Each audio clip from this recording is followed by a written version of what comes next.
Hi guys, my name's Khadroth, and today I've got a question for you.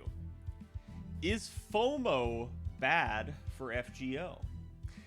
This is a topic that has come up a couple of times on stream. We've kind of danced around it, but it's something that I think I have addressed, at least privately to myself, and talked about a little bit with you guys. I actually even gave you guys a hint that this was going to be coming as well. So basically, FOMO and what that is the fear of missing out. You do not want to have that potentially because you're going to end up in a scenario where as the player, you're going like, oh crap, if I don't do this now, I'm not going to get that. Okay? So it's one of the big concepts that a lot of gacha games employ, that fear of missing out, that need to actually get stuff. It's one of the reasons that things are so exclusive, so rare. It's one of the reasons that the devs don't give you a lot of information about the schedule. They want to basically build up FOMO. Now, FGO for years had been doing it in a at least pretty decent sense. I'm going to say that it had given you definitely the means and the tools to deal with content, so you didn't have to actually get the best unit out there in order to be able to clear the content. But that's not really where the FOMO was anyways. The FOMO, as we're going to call it again, is basically the fear of missing out on that unit you really want. And again, I'm going to stress the need for the term want and not the term need. You don't necessarily need a unit in order to clear content, but you really want some of those high value units. Now, certainly if you're a brand new, fresh account and you don't have a lot of units to your name, you might need that unit. But for most people, as they settle into their account over time, they end up at a point where everything that they need, quote unquote, is more of a want.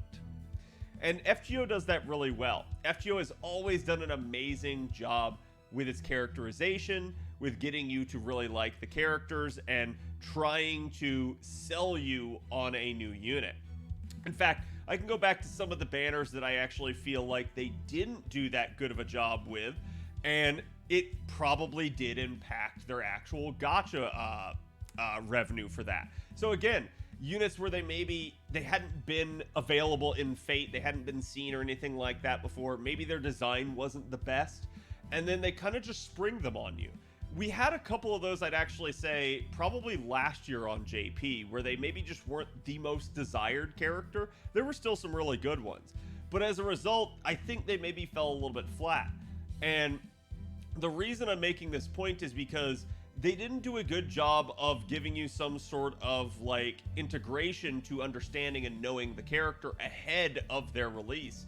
A lot of these other characters, like for instance, say someone like Muramasa, was actually teased well before his actual release. So even though he was relatively new to some people that hadn't played, again, other parts of Fate Stay Night and everything like that, they maybe didn't know too much for why they needed to be hype about him, but they still got to know him by virtue of the Shimosa storyline and even some of the Lost Belt storylines. So it all of a sudden became a much bigger issue when you release a unit that you haven't given anyone time to adjust to. So instead, all they can really focus on in those scenarios is FOMO, the fear of missing out. If they don't give you that unit again for a long period in time, you kind of have to roll. And for years in FGO, we actually saw this in two sections. Three.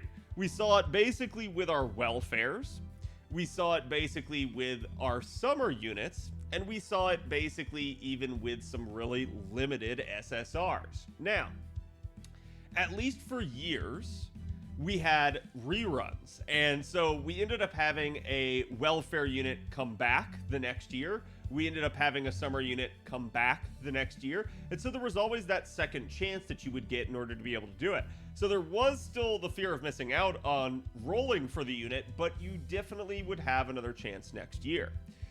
The problem was back then, you also didn't have pity. So people could still, if they didn't save up too much, end up missing out on both. And that was a big issue that a lot of people complained about. Then we got pity into the game, and that at least made it so you could save up to a point where you knew you would get the unit. Now, even then, we have started to come into an area where we don't have reruns anymore. So all of a sudden, you're not even getting the second chance at the event unit, at the welfare, at the limited unit potentially for a long time.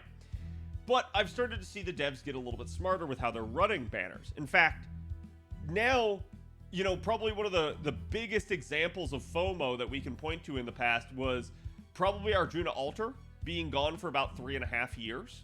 And then even Squirtoria, who actually was gone for 4. She was gone longer than he was, and a lot of people didn't even realize that. They ended up adjusting this by virtue of giving every limited a banner last year. I think the only exception was Benny Inma. So you have your permanent units. They're kind of going to be available to you at least by virtue of potentially spooks, but obviously that determines... That's going to be a determinant of how much you roll, basically. So I think you had story locks that were kind of there caught in the middle that weren't necessarily included in that, hey, every limited type gimmick that they were doing. But I think it's still a step in the right direction. They started giving us all the limited units basically that year. And we're starting to kind of see it again this year on JP. They're reducing their FOMO. They're making it so that, hey, yeah, there is the fear of missing out, but if you don't get them this year, you'll have another shot next year. And that's really important for a game that isn't doing its reruns right now.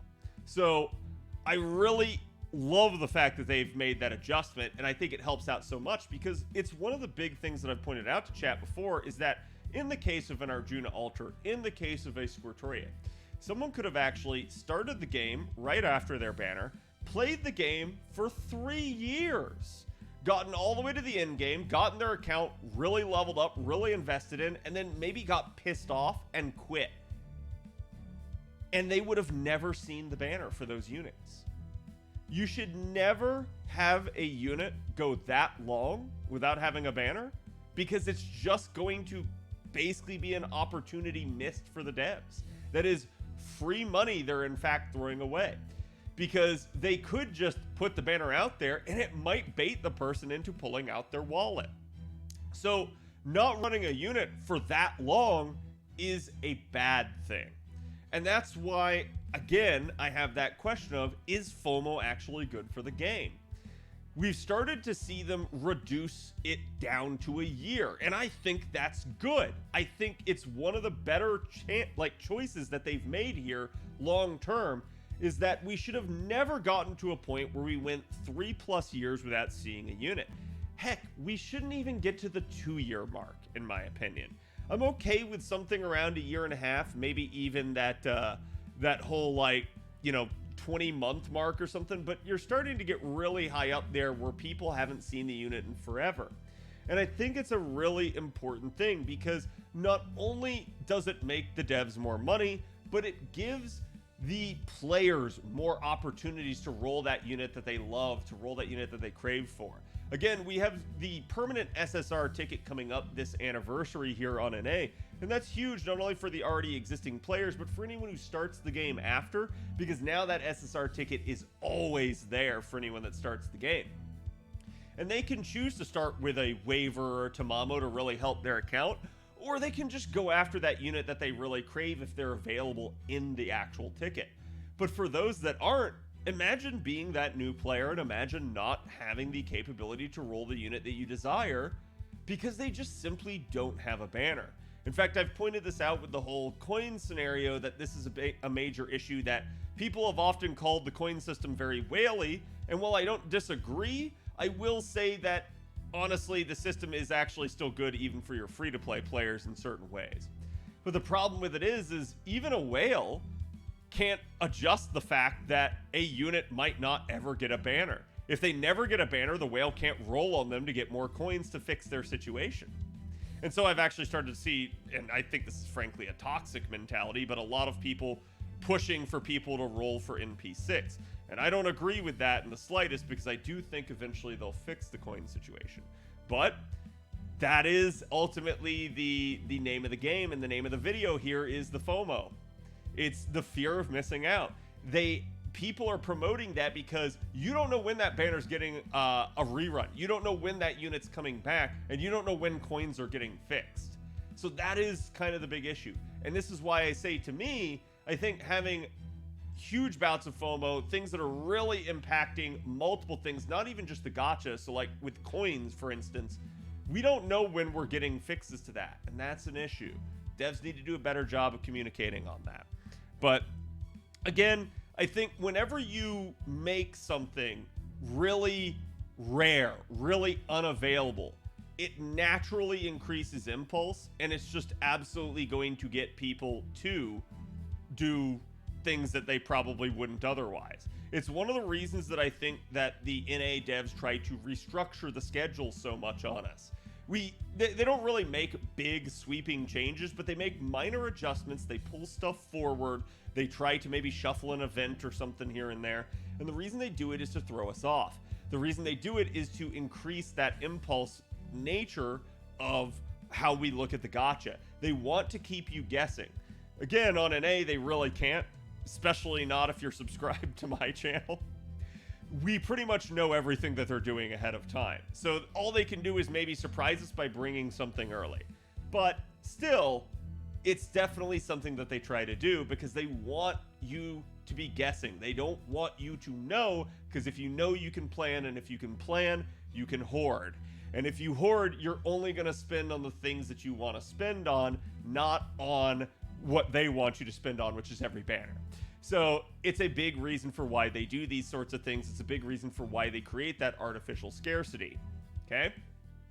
We actually see this all the time too with, again, like now they're bringing back all the welfares and the Evocation Festival. That's great, but we're not getting main interludes anymore. And even when we were getting main interludes, we weren't getting the craft essences from the event. We weren't getting the missing command codes from the event.